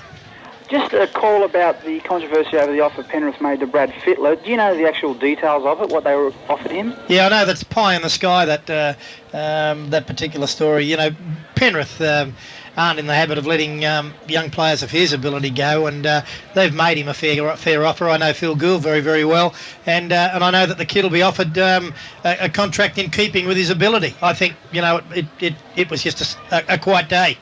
Do you think it was just something that his agent put out, maybe to make Penrith up their offer? Or? I think you might be right. Okay, thanks, Peter. That's all I wanted to know. Okay, thank you for your call. 269-0669. Good afternoon. Peter. Yeah.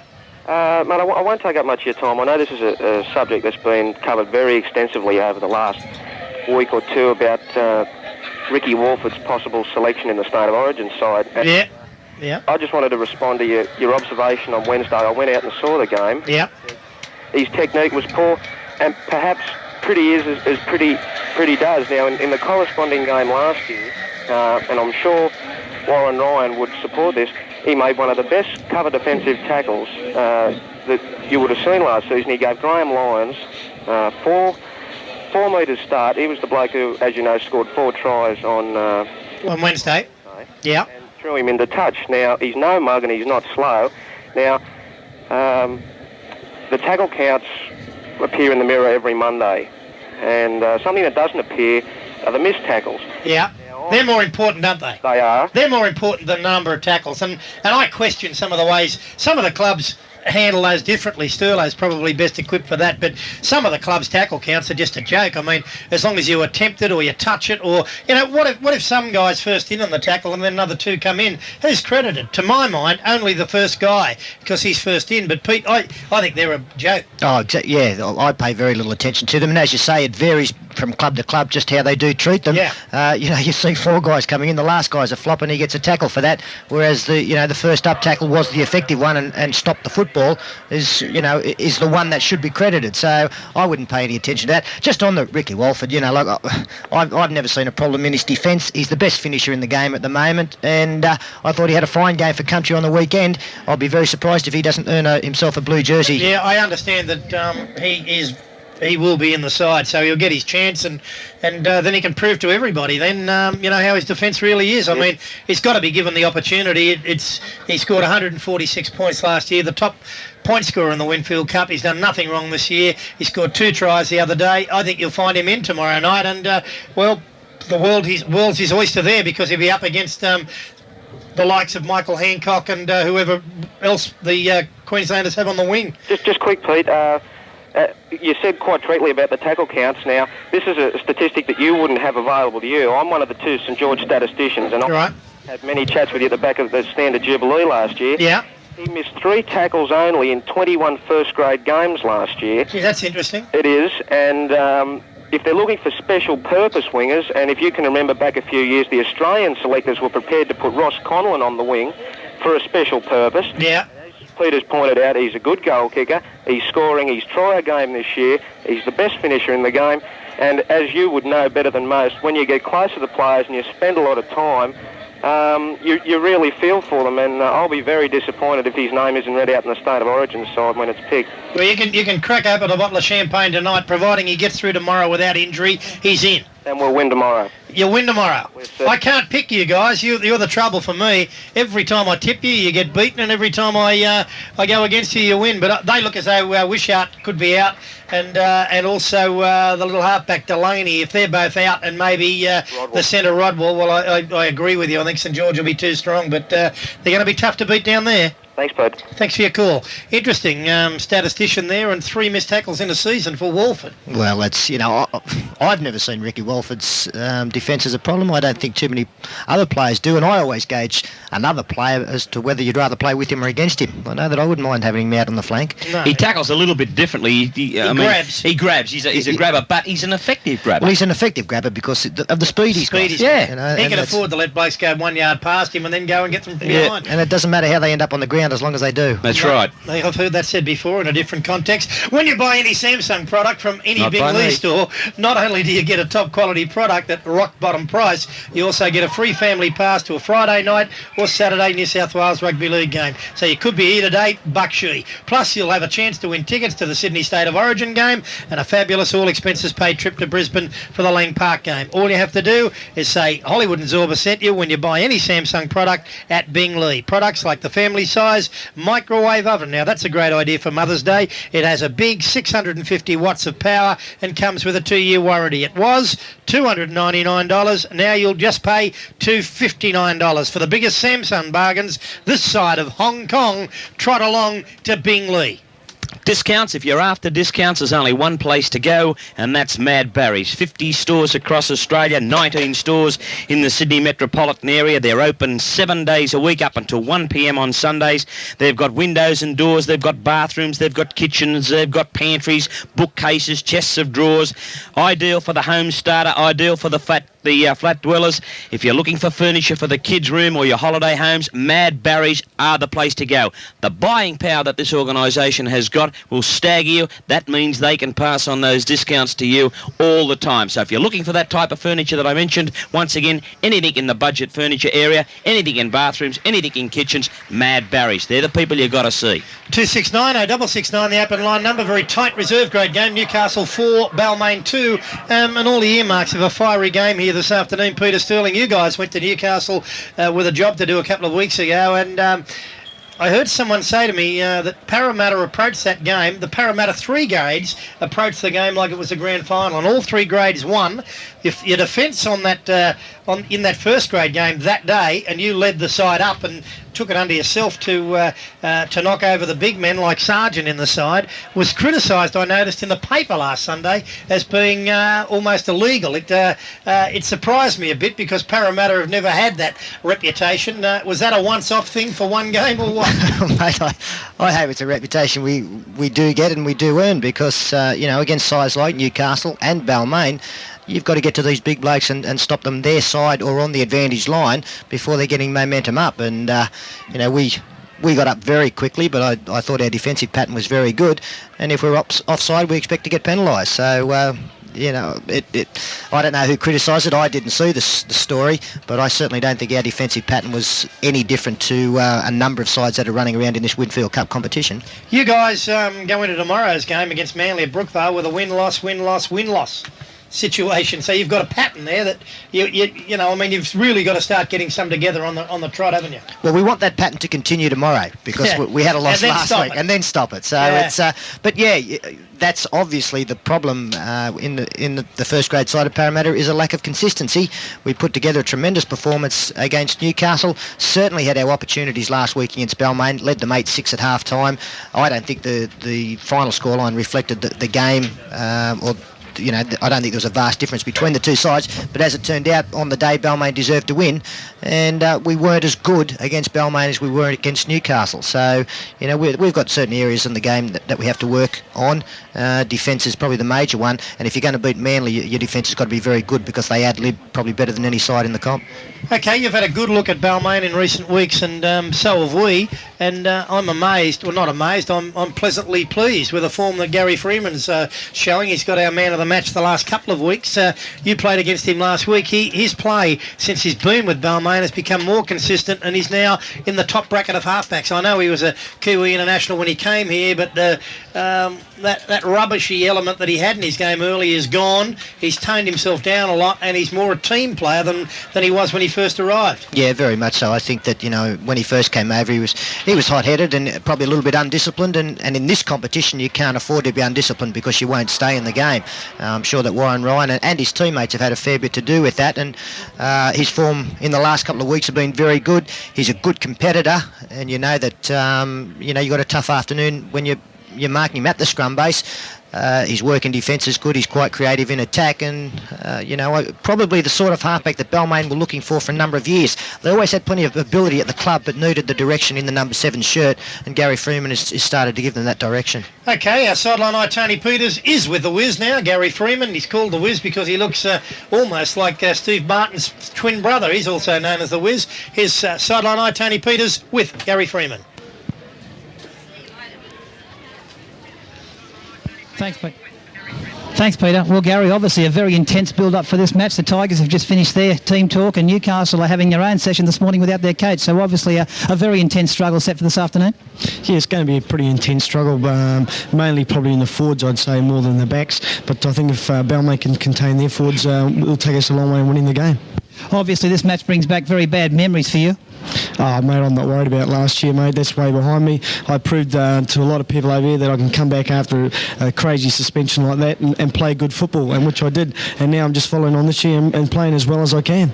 You've been very consistent. Obviously, I hope you like boating, because the way you're going, you're going to be winning the 2GB award. Oh, well, mate, yeah, it's good if I can win the award. You know, it's a bonus for me. I'll just see how I go in the season. You know, just hopefully I can just keep this form up. Gary, you've got a pretty fair idea what to expect from Newcastle. They don't sort of vary their football much, do they? No, they don't vary their football one iota. I don't think their actual game, I think, is really just to try and outmuscle and have standover tactics over the opposition. And I think they'll find it very difficult here with the Balmain pack that we've got and the backs that are going so well at Balmain. So I think you'll see quite an open game from Balmain today. Do you think they're a much easier, if there's such a better term to play, but they're not as formidable, anywhere near as formidable away from Newcastle, are they? Oh, no, but teams can have a turnaround. They can build themselves up for games, and I know that they'd probably love to beat us down here on our own ground because of that game last year, and we beat them, and they were down to 10 men. They still fought on pretty strongly, so they've probably built themselves up quite well, but I know the Balmain training all this week has been very, very good, and we'll just go out there and try and contain them and wait for their first 20 minutes onslaught from them, and then try to take over the game, hopefully. Gary, you've been very consistent this year. Obviously, you're enjoying your football, but, you've been consistent week in and week out. What do you put it down to? Oh, just a bit of self-motivation to the game and doing everything exactly to the letter that Warren wants done in the game plan, and just really mainly following me backs up and forwards. And if the break comes, I can sort of get there. The form's been all right, and I'm just pleased with it. Gary, the new New Zealand coach is here today. Bob Bailey having a look at the players on offer. Obviously, the desire to still represent your country there. Oh yeah, the desire's there all the time, I think, and I'll be doing my best out there today. Whether Bob's here or he's not here, it doesn't matter. I just go there for the best of Balmain, and then if the selectors think I'm going well enough, hopefully I can get a black and white jersey come July to play against Great Britain at home. Gary, thanks for talking to me. I know you're preparing yourself for this match today. Good luck this afternoon. There you go, Pete. Back. Yeah, thanks very much, Tony Peters. And there with Gary Freeman, and I dare say he will be the Kiwi halfback. He's playing in tremendous form. It's 4-2 in favour of Newcastle over Balmain on 2GB's World of Football. We'll take a break, come back with more calls. Well, back in those days, I remember those marathon skipping contests and hopscotch squares all over the playground. Oh, and later it was parties with Pink Floyd, platform shoes and bell-bottom trousers. We'd listen to the jukebox in the milk bar after school, eating Peter's ice cream and watching the boys. Not everything has changed since then. Peter's original ice cream still tastes the way you remember it, and with no artificial ingredients. It's the ice cream that made Peter's famous. They don't call it Peter's Original for nothing. World of Entertainment. Oh, we're staying the night in the penthouse at Panthers Motor Inn. Oh. I'm improving my game at Panthers Golf Driving Range. Our family's having a lakeside picnic looking at the Blue Mountains. Sauce, anyone? We've got more than you might think. Panthers. Mulgar Road, Penrith. Come out to believe it. World of Entertainment. Next time you think about wallpaper, think about Wallpaper to Go at Lidcombe. Wallpaper to Go have over 50,000 rolls of wallpaper in stock and Australia's largest selection of borders and freezers. There are more colours and styles than you can imagine to suit every room in every home. And Bruce, Lorraine and the staff can give you any advice you need on choosing your wallpaper and hanging it. Wallpaper to Go are the wallpaper experts. See their fabulous range for yourself. Wallpaper to Go open 7 days at 54 Joseph Street, Lidcombe. 2GB's World of Football. Beware of cheap imitations. What makes world champion surfer Barton Lynch feel good? Nothing's better than being out in the surf and watching the sunrise with your mates. Sitting out there, getting that perfect set wave, that's a feeling you can't replace that one. Surfing a 20-foot swell and surviving, that feels great. I'll tell you what feels really good. That's an ice-cold Tooheys after a hard day surfing. Nothing beats it. Tooheys Draft. Real taste, real beer. I've been researching the facts, and the clinical tests prove there isn't a pain reliever more gentle to the stomach than Panadol. Panadol from Winthrop has pure paracetamol, so Panadol provides effective relief from headache, pain, and fever. And you can trust it, in tablet, capsule, and liquid form for children. But remember, always use Panadol only as directed, and please see your doctor if pain persists. This is the home of rugby league in New South Wales. Grace Brothers. Grace Brothers Rugby League shops have got everything you want, like new season's merchandise, jerseys, shorts, sweats and pants, lots of official New South Wales Rugby League gear. Oh, and of course, footballs. So, if you're into Rugby League, get into Grace Brothers now. Rugby League shops, selected Grace Brothers stores only. Oh, it feels good.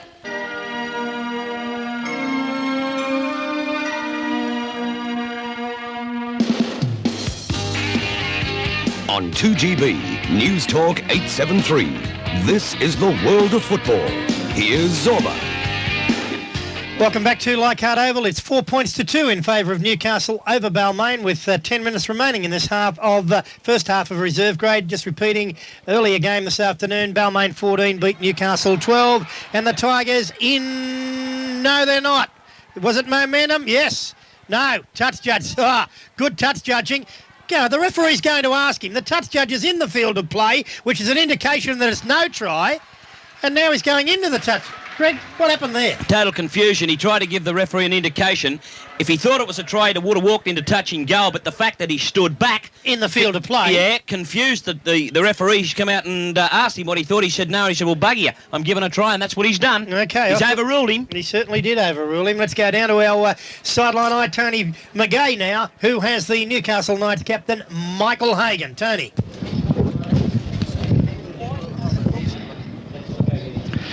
Michael, I understand you've had a different preparation for away games. You come down the night before. Mate, that's been